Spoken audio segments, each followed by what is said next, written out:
रहमान ने Hindi film industry में भेदभाव की बात की और तब से ही ये बहस का मुद्दा बना हुआ है।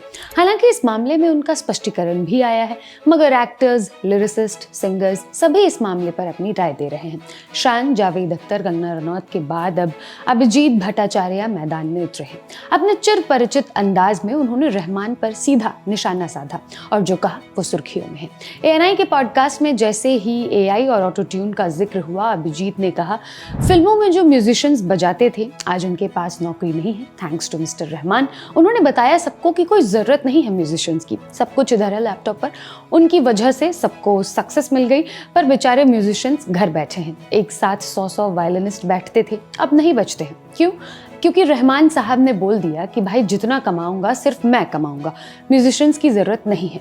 रहमान के बारे में बात करते हुए उन्होंने आगे कहा, आपको चेलो चाहिए, कोरस चाहिए, आपको वायलिन, बांसुरी, क्या चाहिए? एक बांसुरी वाले को भी बुला लेंगे, एक रिदम वाले को बुला लेंगे, पर म्यूजिशियंस को घर पर बैठाया हुआ है। तो आप लोगों को क्या सुना रहे हो? आप जब सुना रहे थे तब नयापन था, अब बच्चा बच्चा इसी पर म्यूजिक निकालता है। अभी ये बवाल हुआ है, मैं तो कहता हूँ ठीक ही हो रहा है जो हो रहा है। वैसे ये पहला मौका नहीं है जब अभिजीत ने रहमान पर हमला किया है। इससे पहले भी अभिजीत ने आरोप लगाया कि रहमान पद्म भूषण और पद्मश्री सम्मानित लोगों को घंटों इंतजार कराते थे। BBC एशियन से हुई बातचीत में रहमान से पूछा गया कि क्या उनके साथ फिल्म इंडस्ट्री में कभी कोई भेदभाव हुआ है। रहमान ने कहा कि अब ताकत उन लोगों के पास चली गई जो क्रिएटिव नहीं है। रहमान ने हिंट दिया कि उन्हें अब पहले की तुलना में कम काम मिलता है। इसके लिए उन्होंने सांप्रदायिक कारणों को जिम्मेदार ठहराया। इंडस्ट्री में होने वाले भेदभाव को भी रेखांकित किया। उन्होंने छावा को बांटने वाली फिल्म बताया। रहमान ने कहा, छावा बांटने वाली फिल्म है। मेरा मानना है कि इसने विभाजन को भुनाया है, लेकिन मुझे लगता है कि इसका मकसद बहादुरी दिखाना है। मैंने डायरेक्टर से पूछा भी था कि आपको इस मूवी के लिए मेरी जरूरत क्यों है, तो उन्होंने कहा कि हमें इसके लिए केवल आप ही चाहिए।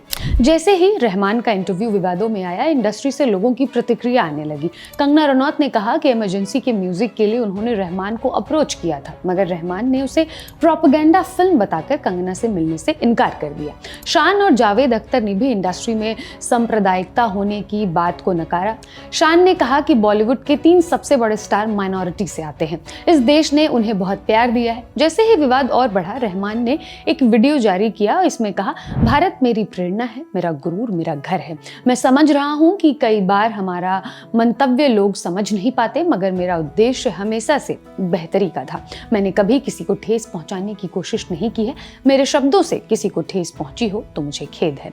बहरहाल, रहमान की वर्क फ्रंट की बात करें तो फिलहाल वो रणबीर कपूर स्टारर रामायण का म्यूजिक तैयार कर रहे हैं। इस फिल्म पर वो दिग्गज म्यूजिक डायरेक्टर हांस जिमर के साथ काम कर रहे हैं। इसके अलावा रहमान मून वॉक नाम की फिल्म में बतौर एक्टर भी काम कर रहे हैं। प्रभुदेवा स्टारर इस फिल्म का म्यूजिक भी उन्होंने ही कंपोज किया है।